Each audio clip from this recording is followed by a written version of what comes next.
Chapter number 6 के बारे में। स्टूडेंट्स हैव आस्क्ड कि सर जो एग्जांपल्स हैं हाउ टू सॉल्व देम, वो ने सॉल्व किया हुआ है but they are not able to understand कि ये क्यों और कैसे लिखा हुआ है। So will be discussing all those points जो उन एग्जांपल्स में लिखे हुए हैं और उनको how to make much more easier and comfortable for you all. So now let's start with example number 5। The question statement says if a transversal, तो सबसे important word आया है हमारे पास transversal, then intersects, we know intersects मतलब cut करना, two lines, दो lines हैं, not line segments or rays, there are two lines, so we'll take two lines, you can take them as AB and PQ. And transversal is a line which cuts two lines in 2 points, 3 in 3 points, 4 in 4 points. So that line is called transversal. So this is a transversal. You can take EF such that bisector of the pair of corresponding angles. So जो हमें समझना है वो एक पहले transversal word के बारे में क्लियर हो गए. Now we'll discuss about the corresponding angles. Corresponding angles are always on the same side of the transversal. One is in the interior and another is in the exterior. So this is corresponding to this angle. Clear? Are parallel. इनके जो bisectors हैं, हम इनको bisect करते हैं and we give them the names as GH or LM. Whatever name you want to give, that's not an issue. आप जो भी नाम देना चाहें आपकी अपनी मर्जी है, कोई फर्क नहीं पड़ता उस बात से. They are parallel, means GH is parallel to LM. Now we have to prove that the two lines are parallel. We need to show that AB is parallel to PQ. So what is given in this? Given AB and PQ are two lines intersected by a transversal EF. GH and LM are bisectors of corresponding angles and GH is parallel to LM.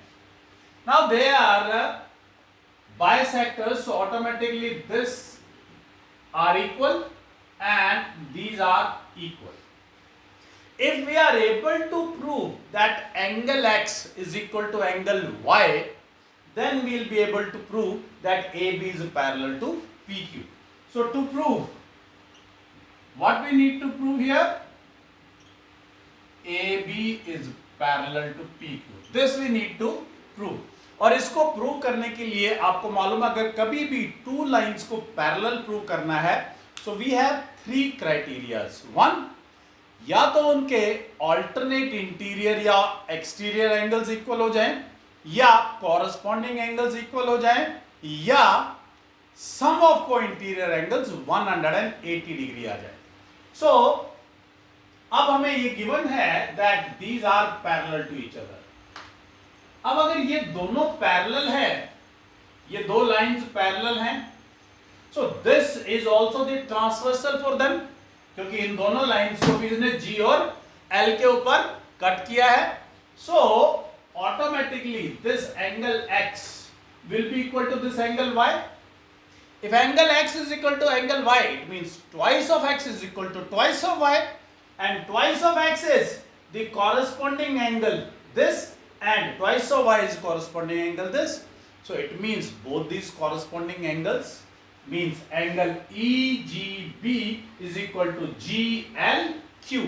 अगर ये दोनों angles equal आ गए तो इसका मतलब corresponding angles equal आ गए, lines are parallel. सो मैं proof पे चल रहा हूं आपके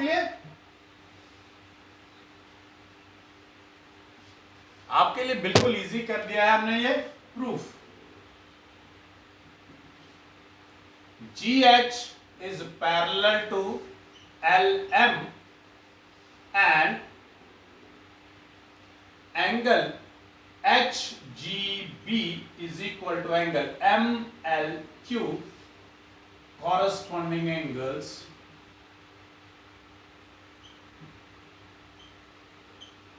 of parallel lines। नाउ जब भी दो लाइंस पैरेलल है उनके कॉरस्पॉन्डिंग एंगल्स इक्वल है, अगर कॉरस्पॉन्डिंग एंगल्स इक्वल है तो लाइंस पैरेलल है।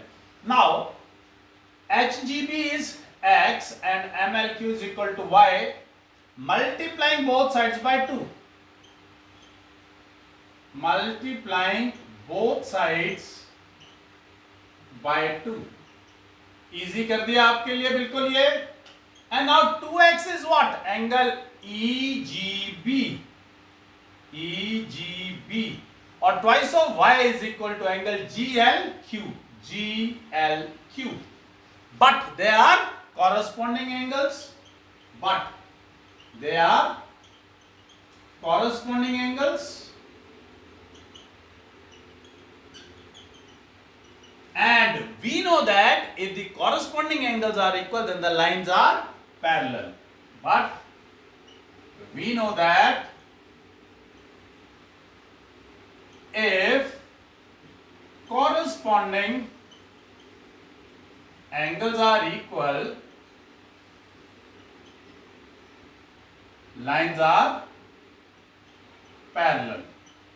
It implies AB is parallel to PQ, and this we need to prove.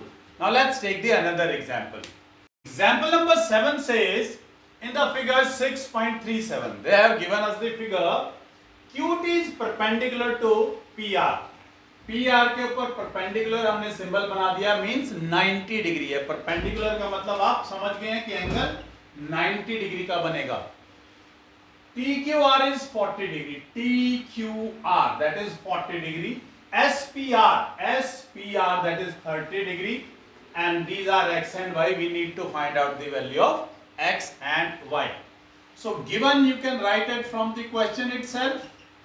यहां पर आएगा आपके पास to find, to prove नहीं आएगा यहां पर, x and y, और जब भी to find लिखेंगे तो you will write solution, not the proof. अब ये छोटी छोटी चीजें हैं जिसकी तरफ आपको ध्यान देना है। Examiner will be very happy कि बच्चे को बहुत अच्छे से जानकारी है कब क्या लिखना है। सो अब यहाँ पे सबसे इंपॉर्टेंट चीज हो जाती है कि हमारे पास कितने ट्राइंगल्स हैं। We have lot of triangles, बहुत सारे ट्राइंगल्स हैं हमारे पास यहाँ पर। तो हमें गौर करना है कि मुझे x और y की वैल्यू चाहिए। इस ट्राइंगल के लिए y एक एक्सटीरियर एंगल है। अगर मैं इस x की वैल्यू निकाल लेता हूं तो हम आराम से y की वैल्यू निकाल लेंगे। तो सबसे पहले बात करेंगे इन ट्राइंगल QTR, इन ट्राइंगल QTR। अब आप सोचेंगे कि सर आपको कैसे पता चला QTR एंगल के ट्राइंगल के अंदर बात करनी है। सो ध्यान से समझिए, ये QTR एक ऐसा ट्राइंगल है जिसके अंदर दो एंगल्स गिवन हैं, 140 डिग्री और 190 डिग्री। और अगर किसी भी ट्राइंगल के दो एंगल्स आपको मालूम है, so by angle sum property you are able to find out the third one. So यहां से हम x की वैल्यू निकालेंगे। In triangle QTR 40 degree plus 90 degree plus x is equal to 180 degree by angle sum property of triangle.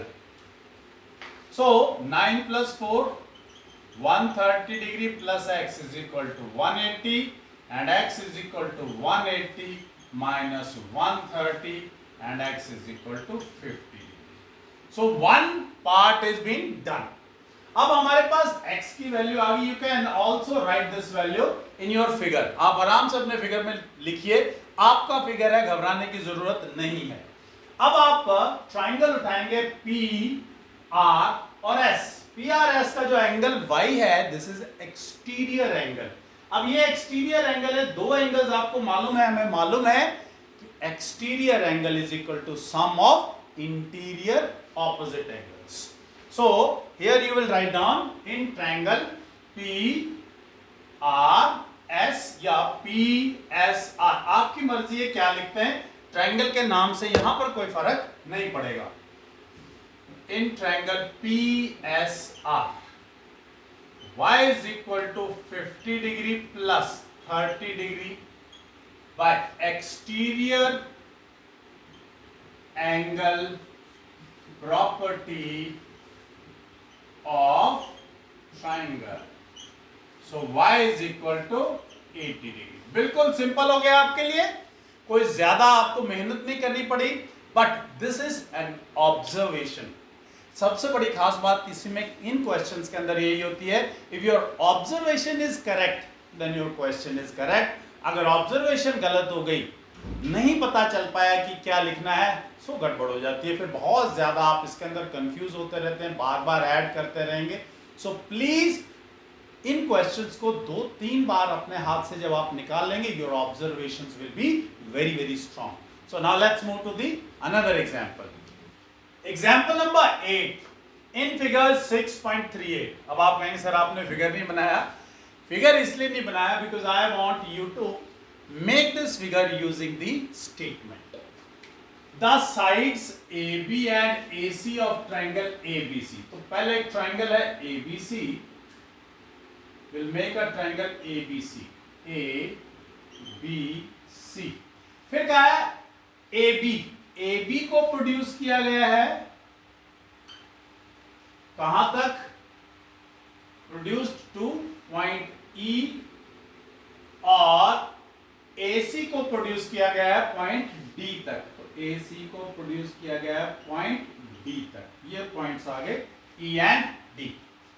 The bisectors BO and CO of angle CBE, CBE यानी इस angle का bisector BO। तो ये दोनों XX bisector है, और CO bisector किसका है, BCD, BCD यानी इसका बाइसेक्टर। कहां पे मिले हैं, पॉइंट O के ऊपर। So we can say them as YY, meet at point O. So this is point O, ये आपका पॉइंट O हो गया। Then prove that angle BOC, this is angle BOC, I'll put it as angle 1, इसका नाम रख दिया हमने angle 1। That this is equal to 90 minus half of angle BAC, BAC, I'll put it as angle 2, इसका नाम रख दिया हमने angle 2। क्लियर है बात। सो नाउ गिवन आप स्टेटमेंट में से लिख सकते हैं, टू प्रूव आपको डायरेक्टली गिवन है। So I am moving on to the proof. अब मुझे इस एंगल की वैल्यू फाइंड आउट करनी है, ये मुझे दे रखा है, they are bisectors. So this is angle 2। अब ध्यान से ये समझना है, अगर ये एंगल B है तो this will be 180 minus B। 180 minus B का हाफ क्या होगा, यानी x विल बी किसके इक्वल होगा। ऐसे ही similarly this is angle C, तो ये एंगल हुआ 180 माइनस एंगल C, क्योंकि this angle is complete 180 degree, straight line है, लीनियर पेयर आपको याद होगा। So this plus this is equal to 180। तो ये तो B है, means 2x plus angle B is equal to 180, means 2x is equal to 180 minus angle B, means x is equal to 90 minus half of angle B। ये हो गई equation number 1। यहां से आप लीनियर पेयर। सिमिलरली वहां से आपके पास आ जाएगा 2y plus angle C is equal to 180, and 2y is equal to 180 minus angle C, and y is equal to 90 minus half of angle C. This is your equation number 2. x और y मिल गए. अब आपको ये मालूम है, ये पता चल गया x, ये पता चल गया y, और sum of all these three angles is equal to 180 degree. So हम क्या करेंगे, x plus Y plus 1 is equal to 180 degree लिखेंगे. सो मैं इसको ड्रॉप कर देता हूं. ये यूज करने वाले हैं हम, ये यूज करने वाले हैं, और ये यूज करने वाले हैं. क्लियर है बात? So x plus Y plus angle 1 is equal to 180 degree, angle sum property. So x की वैल्यू रखते हैं, that is 90 minus half angle b, plus y की वैल्यू रखते हैं 90 minus half angle c, plus angle 1 is equal to 180 degree. I hope यहां तक clear है सभी को. अब 90 plus 90 that is 180 minus half हम कॉमन ले लेते हैं, तो ये आ गया angle B plus angle C plus angle 1 is equal to 180. So angle 1 find out करना है, तो इन दोनों को हम राइट हैंड साइड पे ले जाते हैं. तो angle 1 is equal to 180 minus 180 plus half angle B plus angle C. Angle 1 आपके पास आ गया half of angle B plus angle C. Now in triangle A, B and C, अगर आप कहें ये एंगल B नाम रखा हुआ है हमने, ये एंगल C नाम रखा हुआ है, इन तीनों का सम भी तो 180 होगा. So angle 2 plus angle B plus angle C is equal to 180 degree. means angle B plus angle C is equal to 180 minus angle 2. So we'll put the value of angle B plus C as 180 minus angle 2. So ये आपके पास आ गया angle 1 is equal to half as it is. B plus C की value है 180 minus angle 2. 180 minus angle 2. अब इस half से मल्टीप्लाई करेंगे तो angle 1 90 minus half of angle 2. Now angle 1 का नाम लिखते हैं. एंगल 1 का पूरा नाम क्या है? Angle BOC. So 90 will remain as 90 minus half. Angle 2 का पूरा नाम क्या है? Angle BAC. और यही हमें प्रूव करना था. Hence prove. सबसे ज्यादा मजा हेंस प्रूव्ड लिखने में आता है. So let's take one more question. Exercise 6.3 question number 1. In figure 6.39 sides QP and RQ of triangle PQR are produced. दोनों तरफ प्रोड्यूस किए हैं 2 points S and T respectively. Angle SPR 135 and angle PQT is 110. Find angle PRQ. So हमने इसका नाम रख दिया angle 1. To find है तो हमने solution से start किया है. So we'll take it as X, we'll take it as Y.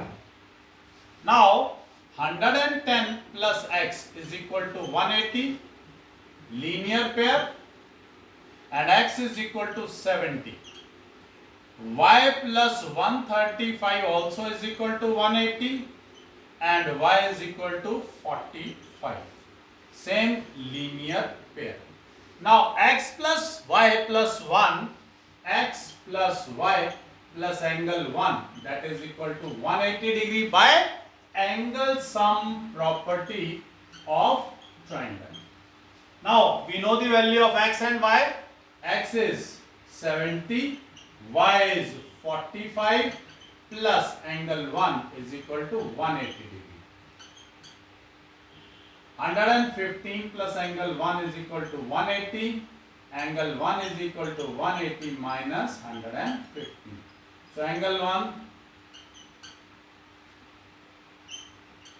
1 is 65 degree. So thank you very much.